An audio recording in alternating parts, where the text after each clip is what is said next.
Hello Canada, hello world. This is Chucky, the one and only Chucky in the North Battleford. So for today's video, gagawa ko ng Tagalog na ito translate ko ng English word. So, tune na. So our first word for today is papunta ka pa lang, pabalik na ako. Papunta ka pa lang, pabalik na ako. Pakita mo yung word mo. Papunta ka pa lang, pabalik na ako. Ano ba ito? So, I will get there and I will go back.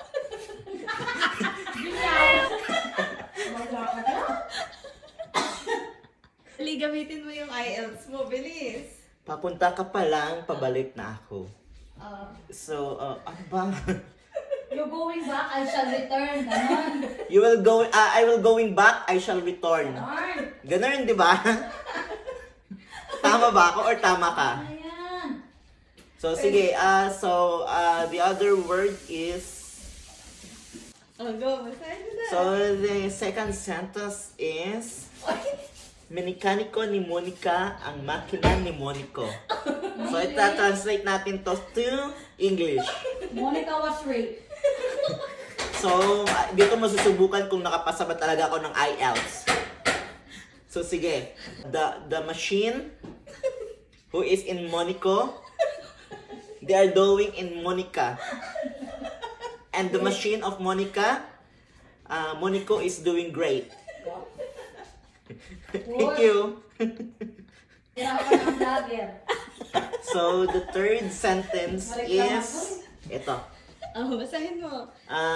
Ang hindi lumingon sa pinanggalingan, hindi makakarating sa paroroonan. Saan ba ako papunta? Charles. Ibig sabihin nito, pag hindi ka marunong umutang na loob sa kanila, hindi ka daw makakapunta sa mga future destination mo. Okay, in English. So in English, if you don't stop, look, and listen, then you cannot go furthermore. That's it. If you cannot stop, look, and listen, you cannot go furthermore. Wow, perfect. Perfect! Love it. So these are fourth sentence that I will translate in English. Basa. Kung walang tiyaga, walang nilaga. So kumbaga, it means na kung hindi ka matyaga, wala kang mararating. Ganon. To be here, you cannot be here. That's it. If you don't sacrifice, you don't win it. You can't win it. You can't win it. So our fifth sentence for today is Last na yan. Last. bilog ang mundo. So it means the world is round in the solar system. The world is round in the solar system. According to ano? Ganon. According to the astronauts, he is in the third spot in the solar system. Ganun lang yun. For the bonus. For the bonus round, ito na po. Charot! Ano itong charot? Charot. Charot. Charot means in English, echos. Ay, ganun. Echos, charot. Ganon. Mga mga synonym. Synonym? Mga aberration. Aberration ba? Yeah. Parang ganon lang. Ano ba yan? Yung charot sa amin, kasi parang wala lang. In English, ano ba to? Hindi ko alam ni. Di ba pag nag-joke ka, tapos hindi mo Parang minamit? hindi totoo. Oo. Ito parang ay in Tagalog parang hindi totoo. May no coaching. Tagalog.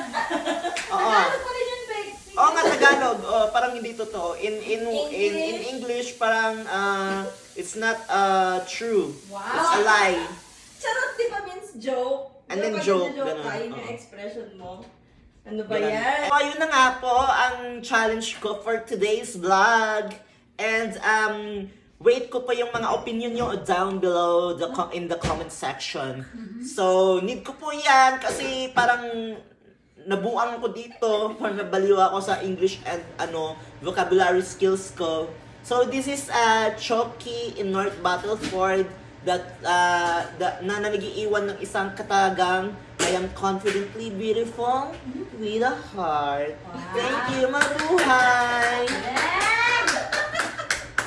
Galing!